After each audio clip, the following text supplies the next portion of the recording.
काम का नहीं है का तो कोई सवाल ही नहीं उठता। एनर्जी कंपनी के पास अगर कोई प्रोडक्ट है तो डेफिनेटली काम का ही है, उसमें दिमाग नहीं लगा वो। और वो प्रॉब्लम भी यही है, मैंने कहा ना, अगर दिमाग लगा रहे हैं तो इसका मतलब रेडिएशन का इफेक्ट ब्रेन पे ज्यादा है, उसको तो सबसे पहले एम गार्ड की जरूरत है। जिसको ये लग रहा है कि मुझे एम गार्ड की जरूरत नहीं है, उसी को सबसे पहले जरूरत है, क्योंकि उसके तो दिमाग काम ही नहीं कर रहा।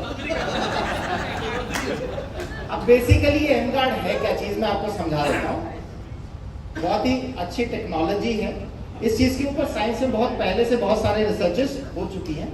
इसे अगर आप देखोगे, harmonising high frequency electromagnetic noise radiation कहते हैं इसको, है ना। हार्मोनाइजिंग मतलब कहते हैं ना यार, जो पति पत्नी इनके बीच में हार्मोनी नहीं है, इनका तो हारमोनियम बजा ही रहता है भाई, जहाँ पे हारमोनी ठीक नहीं है वहाँ पति का हारमोनियम बजा ही रहता है। तो ये जो हारमोनियम है, मतलब ये जो डिवाइस हमारे पास है, ये हार्मोनाइजिंग डिवाइस है। हार्मोनाइजिंग डिवाइस के आप जो मोबाइल यूज करते हो, एक छोटा बच्चा जो मोबाइल यूज करता है, अगर उसने 1 घंटे अपना मोबाइल यूज कर लिया तो उस बच्चे ने 6 घंटे जो पढ़ाई करी ना दिन भर की, उसका उसने सत्यानाश कर लिया, क्योंकि उसने पढ़ तो लिया, पर अब जब वो सोएगा ना तो उसकी ब्रेन की मेमोरी उसको कंसोलिडेट करेगी। इसलिए जब आप देखना, आज आप पढ़ते हो, रात को आप सोते हो, सुबह आपको ज्यादा समझ में आ रहा होता है।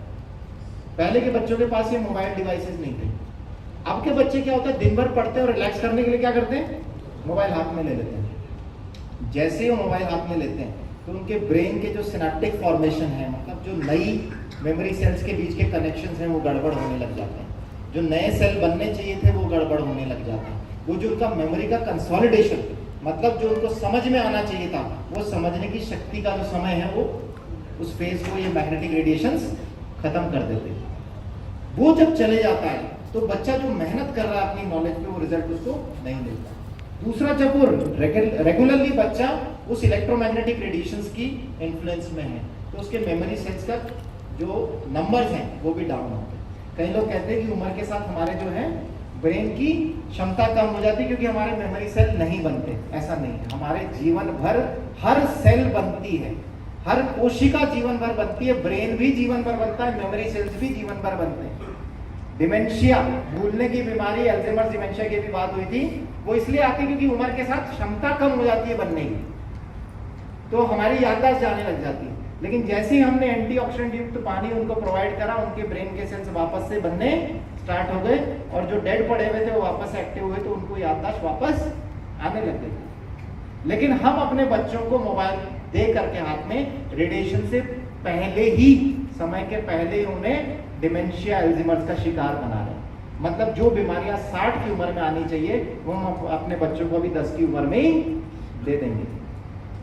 ये बच्चे जब 20-25 साल के होंगे, तब तक इनका दिमाग 60 साल का हो चुका होगा, केवल इस टेक्नोलॉजी की वजह से। ये टेक्नोलॉजी उनकी मदद कर रही है सीखने में, और इसके लिए जिम्मेदार स्वयं बच्चे नहीं है।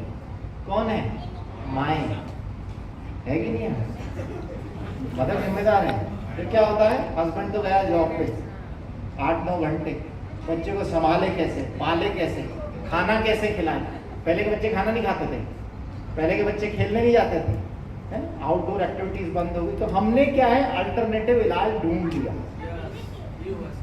हमने मोबाइल को एक अल्टरनेटिव इलाज बना लिया, और हमारे घरों में मोबाइल है। ये टेक्नोलॉजी हमारे जीवन को सुविधाजनक बनाने के लिए थी, लेकिन इंटरनल ये जो दुविधाएं पैदा कर रही है हमारे बच्चों में, हमारे ब्रेन्स में, उसके कॉन्सिक्वेंसेस हम समझते भी नहीं क्या होने वाले। आपने देखा होगा ऐसे लोग जिनके हाथ पैर कांपते रहते हैं, ट्रेमर्स चलते रहते हैं, वो सिग्नेचर नहीं कर सकते, 60-70 साल की उम्र में ऐसे ऐसे चलते रहते हैं, है ना। तो वो लोगों को देख के आपको लगता नहीं कि यार जीवन ऐसा नहीं होना चाहिए। अभी किसी के घर में किसी को भूलने की बीमारी होती है तो उसको कई कमरे में बैठा देते हैं कि आप यहीं बैठे रहो, है ना, कहीं जाना मत। कहीं घर से बाहर निकल गए तो परेशान होते हैं यार, कहीं इधर उधर कहाँ निकल जाएंगे, उनको कुछ याद भी नहीं रहता। तो हम इंटेंशनली इसको अपने घर में इंड्यूस कर रहे हैं। आइडियली लिखा है कि जब आप रात को सोते हैं उस समय मोबाइल बंद कर देने चाहिए।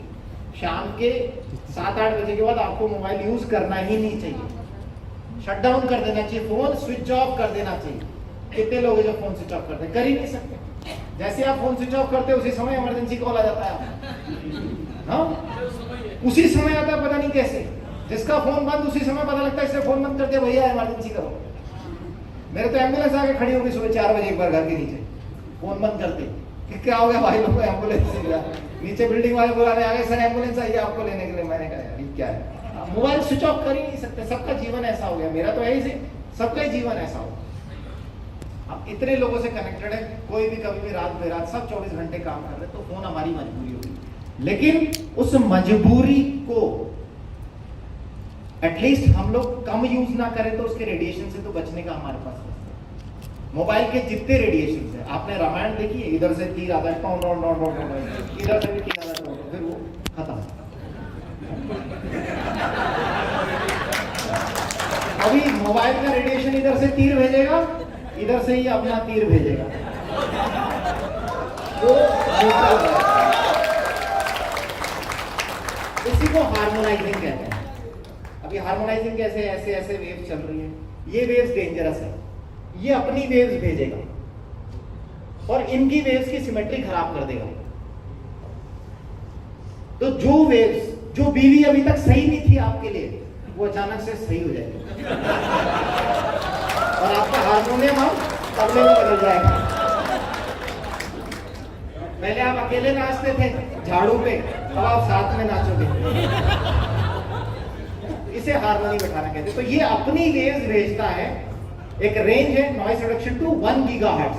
1 गीगाहर्ट्ज के अंदर ऑलमोस्ट सारी रेडिएशन कवर हो जाती है, चाहे वो मोबाइल टावर की रेडिएशन हो, आपके घर में चलने वाला टीवी वो रेडिएशन डालता है, कोई भी इलेक्ट्रॉनिक डिवाइस हो गया उसका अपना रेडिएशन है।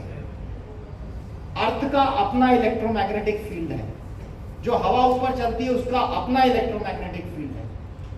दुनिया भर की रेडिएशन हमारे आसपास है। 1 गीगाहर्ट्ज तक की जितनी रेडिएशन हमें नुकसान पहुंचाती है सबको सिंक्रोनाइज करता है। तो जहां ये हमारे 4 मीटर का रेडियस, 4 मीटर का रेडियस बहुत बड़ा होता है, यहां से लेके वो स्टेज के एंड तक, मतलब आपका जो बेडरूम है वो पूरा कवर हो जाएगा। तो आपने वहां लगा दिया तो किसी भी तरह के दुनिया में जो भी रेडिएशन आपके इन्फ्लुएंस कर रही हो, चाहे वो कॉस्मिक रेस हो, चाहे ब्रह्मांड से आ रही, किसी घर में क्या भूत पिशाचों का बड़ा असर रहता है तो ये 1 गीगाहर्ट्ज में उनका भी असर खत्म कर देगा। तो जिनके इस तरह का प्रकोप हो घरों के अंदर, वो भी इस डिवाइस पे जरूर ले लें। बाहर की रेडिएशन से आ रहा है तो कोई जादू टोना करेगा आपके परिवार के ऊपर के, इसके पर ये बला आ जाए, वो बला रेडिएशन से आती है, ये वो सारी बलाओं को रोक देगा। तो ये डिवाइस आपके बहुत ही काम की चीज है ना, और ये हर घर में, हर कमरे में होना चाहिए। इनफैक्ट आप अगर कार में चल रहे हो, इसमें 12 वोल्ट का डीसी सॉकेट है, तो आप इसको अपने कार में भी ले जा सकते हो और अपनी कार को भी रेडिएशन मुक्त रखो। मतलब इसे कहीं पर भी आप बहुत इजीली कैरी ऑन कर सकते हो, इतना छोटा सा डिवाइस है। तो आपके पास होना चाहिए। बाकी इसकी साइंस तो बहुत है, जितना सिंपल में मैं आपको समझा सका मैंने आपको समझा दिया। और जिन लोगों ने अभी तक डिसीजन नहीं लिया है वो डेफिनेटली डिसीजन लें, आपके घर में होना चाहिए। एक नहीं, कम से कम 2-3 डिवाइस तो एक ही घर में होने चाहिए, क्योंकि लोगों ने, मैंने सुना मेरा एक नहीं, कमरे की, तो मेरे घर में कितने कमरे हैं, है ना, एक मेरे बच्चों के कमरे में भी होना चाहिए, एक मेरे भी होना चाहिए, है ना। कितने डिवाइस में कैरी कर सकता हूँ? मेरे ख्याल से 2-2 बेडरूम तो होते ही हैं बच्चों के लिए, अपने लिए तो 2 तो होना ही चाहिए। Stop cooking your kids brain and yours too. अपने बच्चे का दिमाग और अपना दिमाग पकाना बंद करें। किससे? रेडिएशन से। ये किताब आपके पास होनी चाहिए समझने के लिए, क्योंकि मैं जितना समझा सकता था मैंने आपको समझा दिया। इसमें और डिटेल में लिखा हुआ है कि कैसे रेडिएशन आपकी बॉडी को अफेक्ट करती है, ये कैसे रेडिएशन आपको डैमेज करे। क्योंकि जब तक आपको ज्ञान नहीं होगा ना कि नुकसान क्या हो रहा, आप उसके लिए डिसीजन भी नहीं लोगे। ज्यादातर लोग डिसीजन लेते हैं बीमारी या संकट में आने के बाद, पर समझदार व्यक्ति वो है जो दूसरे को ठोकर खाता हुआ देख के समझ जाए कि भैया ठोकर मुझे भी लगेगी, क्योंकि आगे स्पीड ब्रेकर तो है ही सी। तो अपन पहले से उसकी तैयारी करना, पहले से एरोप्लेन में बैठ जाए, स्पीड ब्रेकर सीधा उसी से पार हो जाएगा। तो डिवाइस वो फ्लाइट है, जो आप ले लोगे तो स्पीड ब्रेकर की ठोकर नहीं खानी पड़ेगी, है? तो दोनों डिवाइस मिलके, ये कैंगन पानी की जो हमारे पास डिवाइस है आयनाइजर, और जो ये एम गार्ड है, इससे आप पूरी दुनिया बदल लोगे अपने घर की, और आपका परिवार सुखी है, आपका परिवार स्वस्थ है। इसके बाद तो आपके जीवन में पैसा ही पैसा है। क्यों है पैसा? क्योंकि आपका पैसा बीमारियों में नहीं लगेगा ना। लोगों के तो घर बिक गए बीमारियों में, लोगों के तो घर बिक गए बीमारियों में। तो आपका पैसा जो आपने बचाया वो भी तो पैसा ही है ना। पहले के लोग कहते जो आपने सेविंग करी वही आपकी अर्निंग है। तो तो पहली चीज तो है पैसा बचाना सीखो। वो कब बचेगा? जब ये चीजें आपके घर में आ जाएगी। तो इस चीज के लिए आप डिसीजन लीजिए। Thank you.